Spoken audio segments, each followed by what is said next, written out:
Close your eyes for a moment and imagine this. Long before Nigeria had borders, before maps gave names to places, before history was written in textbooks, Nigerians were already making history in different aspects and in different fields of endeavor. You may have heard people say history has been removed from our schools. In fact, that Igbo history has been removed from our schools. But history is not something you can remove from memory. History is not something that can simply disappear. It lives in evidences. It lives in discoveries. It lives in places like Igbo-Ukwu.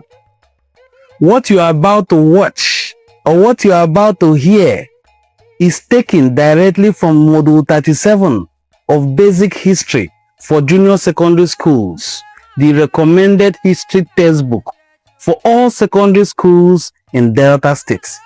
Listen closely and pay attention.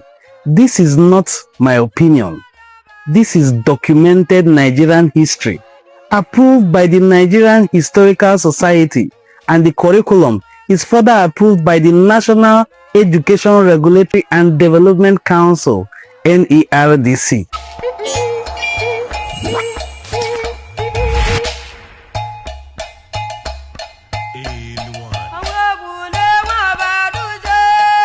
We begin with the title, Significance of Igbo-Ukwu in Nigerian History. The style of Igbo-Ukwu bronzes is like that of either Ife or Benin, yet it is essentially African in character. It is believed that these items were either made in Igbo-Ukwu or its environment, that is, other places in Igbo land. Some of the materials used in the making of the items were obtained through external trade and contacts. The Trans-Sahara trade included commodities such as brass and copper bowls. Some of the Igbo-Ukwu castings had similar features with objects made of wood, leather, and calabash, signifying that it is made in Igbo-Ukwu. This tells us that long before modern trade routes, Nigeria and Ndi Igbo were already connected to the wider world. The significance of Igbo-Ukwu art in Nigerian history is that it has shown a long history of trade relations in Nigeria. Trade did not begin with our contact with the European. Trade did not begin with colonization. It already existed. Igbo-Ukwu is significant for revealing the levels of contact between Nigerians and people of other parts of the world. This means Nigerians were not isolated. They were participants in global exchange.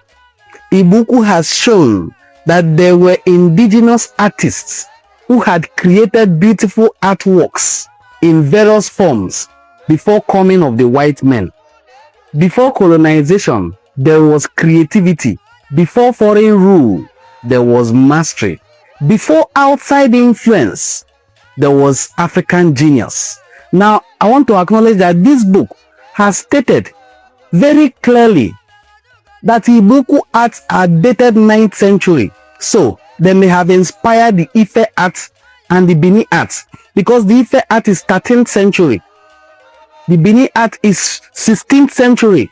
So, all these arts, Ife art, Bini art, may have been influenced by Igbo-Ukwu art, which is 9th century, at least 400 years older than Ife art, and over 500 years older than Bini art.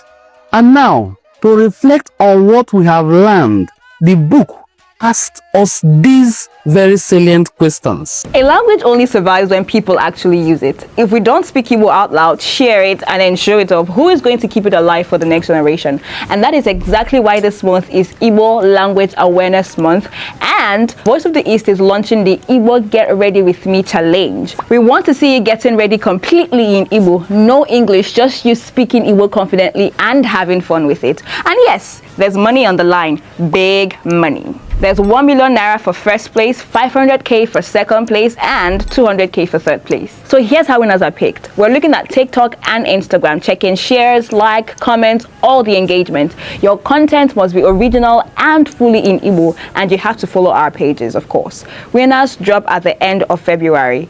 But listen, this isn't about being perfect, it's about showing up, being proud, and making Igbo visible. So grab your phone, record your Get Ready With Me video in Igbo, and let's show the world our language, our vibes, our culture this February. 1. What is the significance of Igbo-Ukwu in Nigerian history? And then 2. How did the style of Igbo-Ukwu bronzes differ from those of Ife and Benin art?